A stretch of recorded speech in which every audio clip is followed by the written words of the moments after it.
contra Cristina. Pero voy a arrancar con la economía, porque después de las gestiones que hizo Sergio Massa para reforzar las reservas, vamos a ver a qué costo, todavía no lo conocemos, en Estados Unidos, lo que surge como pregunta es ¿cómo llegamos acá? ¿Cómo llegamos a estar en crisis con la soja a $570? ¿Cómo llegamos a que nos falten estas reservas con un superávit comercial inédito y además con exportaciones que, bueno, van a ser récord este año en muchísimo tiempo? Van a estar entre los 3 mejores años del último siglo, para que ustedes se den una idea. Bueno, primero, Massa consiguió refuerzos clave. Refuerzos que le permitieron comprar tiempo. ¿A qué costo? ¿A qué costo para él y a qué costo para nosotros? Es lo que está por verse. Pero el dólar soja, que apareció como el gran pase de magia de esto, hoy siguió ya en 7 en ruedas, tiene liquidado el campo una gran cantidad de divisas. Ahora vamos a ver esto. Y aún así están evaluando para este jueves, por ejemplo, un eventual desdoblamiento adicional para que no se vayan los dólares del turismo en el Mundial de Qatar y en la temporada que viene, en la cual mucha gente quiere viajar al exterior. Hoy no sería gran diferencia ese desdoblamiento. Si le reconocieran a los turistas que pasan la tarjeta el dólar MEP o dólar bolsa, y si le pidieran a la gente que paga su tarjeta en dólares también que aplique ese dólar, se aplicaría un dólar de 273 en vez de 260, que es hoy el dólar turista. No habría gran cambio ni para unos ni para otros. Pero lo central es que esto que hoy estamos racionando a cuentagotas al punto de evaluar esa medida, que obviamente generaría tantas quejas en la clase media y media alta, bueno, estamos en esa situación con la soja a un valor casi cercano a su récord, aquel de 600 y pico de dólares. ¿A dónde fueron esos dólares? ¿A dónde fueron los dólares del Banco Central? Bueno, a ver, primero veamos las reservas. Las reservas del Banco Central, cómo cayeron en este tiempo. Acá lo tienen, lo hizo el Centro de Estudios Cifra de la CTA para todo el periodo de Alberto Fernández. Arrancan ahí, diciembre de 2019, 45.000 millones de dólares. Son las reservas brutas las que estamos hablando. Esto contiene algo así como 30.000 millones entre el swap de moneda con China y los depósitos de los argentinos en dólares en los bancos, que también cuentan como parte de las reservas. De esos casi 45.000, cayó a 38.000 a finales de la pandemia, se recuperó a 46.000, volvió a caer en febrero de este año, volvió a recuperarse con las primeras exportaciones de la cosecha gruesa y hoy está ahí, con el equino exhausto, arriba de los 36.000 apenas, 8.000 millones de dólares menos que cuando recibió el poder Alberto Fernández. Ahora, con el dólar soja, lo que consiguió es reforzar un poquito esto. Pero lo que hizo Cifra, este centro de estudios, repito, que no puede tacharse de opositor, es identificar a dónde se fueron los dólares. Hizo una especie de síntesis del balance de pagos de los últimos 2 años y medio. Y fíjense ustedes lo que arrojó. El saldo comercial de estos 2 años y medio fue 32.700 millones de dólares. Eso es lo que exportamos de más sobre lo que importamos. En ese mismo lapso se fueron 7.300 millones en turismo y gastos con tarjeta en dólares. Se fueron 4.000 millones por compra de dólares, formación de activos externos. Entraron, muy poquito, pero entraron 2.120 millones de dólares en inversiones directas. Y entraron también del Fondo Monetario y de otros organismos 7.821 millones de dólares. Claro, durante este lapso no se le pagó al fondo y en cambio sí entraron para reforzar las reservas después del acuerdo de Martín Guzmán y entraron también de otros organismos. Ahora, esos 32.000 y pico se fueron en más de un 60% en estas dos cosas: pagos de capital y de interés de la deuda privada con el exterior. Eso que nos falta hoy, eso que potencia la corrida y potencia la inflación y que pagamos los que queremos eventualmente ahorrar o gastar en el exterior a casi 300 pesos, le fue vendido a las empresas para que paguen deuda afuera a 140 o a menos, porque estuvo a menos durante estos 2 años y medio el oficial. Esto muestra hasta qué punto las reservas podrían estar en otro lado. Claro, podrían estar en otro lado si hubiera habido menos brecha, si hubiera habido otra gestión económica, pero sobre todo si estas empresas no hubieran cancelado esas obligaciones con el exterior, que en muchos casos tomaron durante el gobierno de Macri. Pero no se trata de echar culpas acá, se trata de entender cómo llegamos acá. Y para entender cómo llegamos acá, hay que ir al dólar soja. Porque el dólar soja es una concesión casi inédita, y que es muy curioso que sea de un gobierno peronista, al sector más concentrado, más dinámico y más productivo de la economía, que es el de la exportación de granos y subproductos.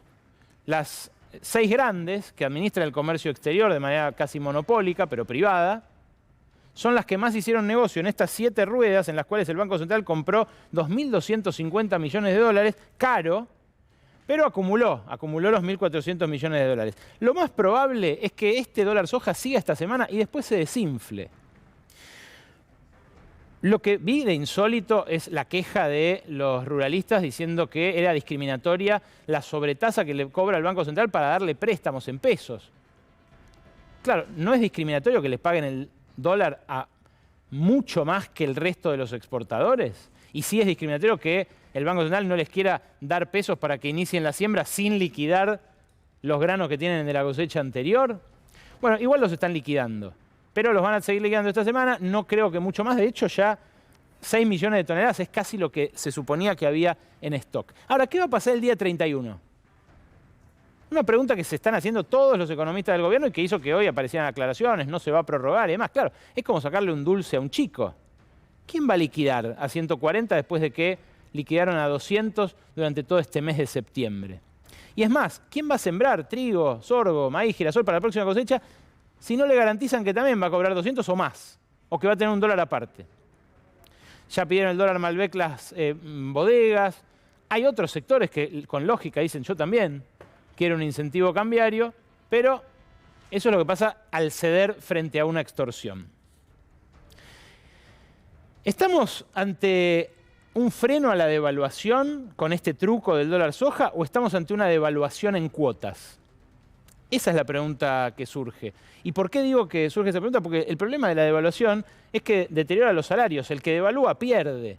Ya los salarios venían muy deteriorados de antes. Estos últimos meses volvieron a perder contra la inflación. Volvimos a estar antes de la situación de asunción de Alberto Fernández. Fíjense, acá está el famoso 50-50 del peronismo, la distribución del ingreso entre capital y trabajo. Era 52-42 cuando asume Cambiemos, se mantiene hasta la debacle del plan económico de Macri en 2018, ahí baja a 49-44. Todavía ahí era más la remuneración al trabajo asalariado que las ganancias, el excedente de explotación bruto. Eso se cruza el año pasado, en 2021, y se mantiene la ventaja de las ganancias sobre los salarios ahora en el primer trimestre de 2022. Esto, en caso de una devaluación brusca del 30%, como quería Toto Caputo, que lo escribió en su informe de la consultora Anker, y esto haría que tengamos 2 o 3 meses o 4 seguidos de inflación arriba del 10%. Un despelote para los sueldos que de ninguna manera le empatarían a eso. Ahora, ¿qué pasó mientras las empresas vaciaban el Banco Central? Aumentaban sus márgenes de ganancia. Acá tenés los márgenes de ganancia de 3 empresas líderes que venden una insumo difundido, chapa, Ternium, y otras 2 alimentos, Arcor y Molinos. Estas son las utilidades sobre ventas en porcentaje. Tenían utilidad negativa en 2017, 2018, 2019, al menos el caso de Molinos. Lo recompusieron en la pandemia. Fíjate, acércate, cómo saltaron. De menos 3% a 4% positivo. Y lo mismo la roja, que es Arcor, y la 10, que es Ternium. La roja aumenta en 2020 al 5% de su utilidad. Si vos tenés un negocio, pensá, ¿vos hacés 5 de utilidad sobre venta? ¿O hacés 15 o hacés 23? 23 es un montón. Es lo que hay en los 6 meses acumulados de este año. Y claro, en tiempos de brecha, ese reparto injusto de los dólares potenció este reparto más injusto de la torta. Porque hay empresas que tienen stock para un año. En otro país se funde alguien que tiene stock para un año. Acá no. Porque compró al oficial y antes, entonces lo puede almacenar, no pasa nada. Va a ganar siempre. No va a ganar porque es bueno en la empresa, va a ganar porque hace brecha. Claro, además el problema es que es una práctica esta que va a seguir a futuro. ¿Y sabes por qué te lo digo? Lo permite el andamiaje legal. Y además, en estos últimos 20 años, todas las grandes empresas argentinas se convirtieron en extranjeras en su propio país. Hicieron tramas offshore como... nada tienen que envidiarle a las grandes multinacionales con sede en guaridas fiscales. Fíjate vos, por ejemplo, el caso del gasoducto Néstor Kirchner. Una obra emblemática. Una obra donde parece estar de acuerdo toda la dirigencia. Había que hacerlo antes. Nos va a ayudar a dejar de importar gas, de dejar de importar energía. Bueno, ¿qué me decís si te cuento que en todas las compañías de Techint que van a estar involucradas en la confección y realización del gasoducto, interviene una compañía cáscara radicada en Uruguay? No lo descubrí yo, es parte de una investigación que realizaron 2 doctores en economía, Alejandro Gallero y Gustavo García Zanotti, que van a presentar este jueves con el patrocinio de la Fundación Friedrich Ebert, una fundación alemana, que en un informe de 40 páginas muestra eso. Fíjate, acá tenés las compañías que van a eslabonar todo ese nuevo negocio. La extracción de hidrocarburos por parte de Tecpetrol, que es líder por encima de YPF en la extracción de shale gas en Vaca Muerta. Luego, la licitación de la obra, donde interviene la empresa constructora del grupo de Pablo Roca. La licitación del tubo sin costura, la chapa doblada que va con costura, perdón, que va a armar el gasoducto. Y la producción de esa chapa que se hace en Brasil. En todas ellas intervienen estas, las que están abajo, cáscaras uruguayas. Empresas cáscara que no tiene producción en Uruguay, pero ahora van a ver lo que ganan. Lo que ganan es casi una porción, ¿cómo decir?, que nadie iguala del Producto Bruto uruguayo. Poneme la placa, Rodo, porque les quiero mostrar los números. Repito, son de Gustavo García Zanotti y Alejandro Gallero. En conjunto, todas esas cáscaras que viste recién, uruguayas, que no firman el gasoducto de Vaca Muerta, pero que están atrás de las que van a hacer el gasoducto de Vaca Muerta, facturaron 7.418 millones de dólares el año pasado. Es el 13% del PBI de Uruguay. Sus ventas son el 33% de la facturación de toda la rama siderúrgica de Techint a nivel mundial. Ganaron en los últimos 5 años más de 2.000 millones de dólares y casi no tienen empleados. Es más, casi no pagan impuesto a las ganancias. Por las leyes uruguayas, terminaron pagando 3.2 de sus ganancias antes de impuestos, cuando acá el impuesto es del 35%. Fíjate, esta trama de empresas offshore es la que le sirve a las empresas para hacer el hocus pocus que le hicieron al Banco Central, y que se dejó hacer también el gobierno, en lo que va de este año. Se pagan entre sí las deudas al tipo de cambio oficial con los dólares que hoy nos faltan a todos nosotros. Mirá, en la siguiente placa lo vas a ver. Estas mismas compañías llegaron a detentar en 2019 1.745 millones de dólares en cash. Y las cáscaras le prestan masivamente a otras ramas del grupo. Cuando hubo que hacer Vaca Muerta con el subsidio que le dio Duhovne en su momento y Aranguren, sacaron de ahí plata para hacer los pozos. Claro, después se lo tienen que devolver y lo declaran como una deuda. Y repito, no estoy denunciando acá por ningún delito a Paolo Roca ni a su compañía. Lo que estoy mostrando y que muestran estos investigadores es hasta qué punto esto va a seguir pasando en la medida en que las empresas, incluso las argentinas, se comporten como extranjeras en su propio país. El edificio donde Techint tiene estas gigantescas ganancias, más del 10% del PBI de Uruguay, es un edificio donde no hay ningún alto horno. Es este. Se parece a los de Panamá, más bien. Y el propio grupo, en total, tiene una trama, bueno, que no tiene nada que envidiarle a multinacionales de Silicon Valley. La sede de Tenaris en Luxemburgo, la de Ternium también en Luxemburgo, Panamá, Uruguay, el holding en Luxemburgo. Es algo, bueno, que, repito, se convierte en estructural en la economía argentina. Un entramado de estudios de abogados, contadores, financistas que están puestos al servicio de la ilusión, en este caso, y bueno, también de la fuga de divisas, de algún modo. Esto pasa incluso en empresas estatales o empresas con mayoría estatal. En YPF, por ejemplo, la línea ejecutiva quiso poner a un síndico que es primo de Patricia Bullrich a espaldas de Pablo González, un hombre del kirchnerismo, fue vicegobernador de Santa Cruz, y que recién cuando ya estaba publicado en el boletín oficial, revirtió esto.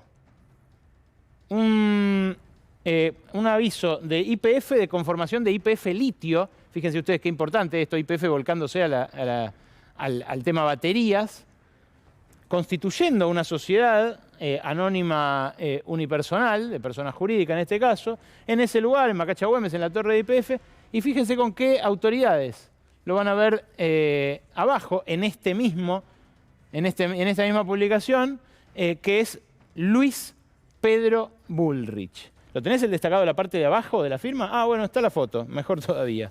Ahí está. Esto, según me dijeron, va a ser revertido en el boletín oficial de mañana. Este hombre, Luis Rodolfo Bullrich, su segundo nombre es como el del bisabuelo de Patricia. Es socio del estudio Nicholson & Cano, primo de la referente de la oposición que acaba de decir que el gobierno tiene que pedir perdón por cómo se manejó desde el atentado de Cristina Kirchner hasta acá. En la YPF del gobierno, en la YPF del kirchnerismo, subsisten estas tramas empresariales que terminan en episodios como este. Dicen que fue una picardía de la línea ejecutiva, repito, de YPF contra Pablo González, y que mañana esto se va a revertir por la incompatibilidad política que hay también entre un síndico que tiene que actuar en nombre de una empresa y su filiación, en este caso partidaria, que no es solamente por conexidad familiar, sino por manifestaciones que se le conocen al primo de Patricia. Es algo que vamos a ver, veremos, habrá que leer el boletín oficial de estos días.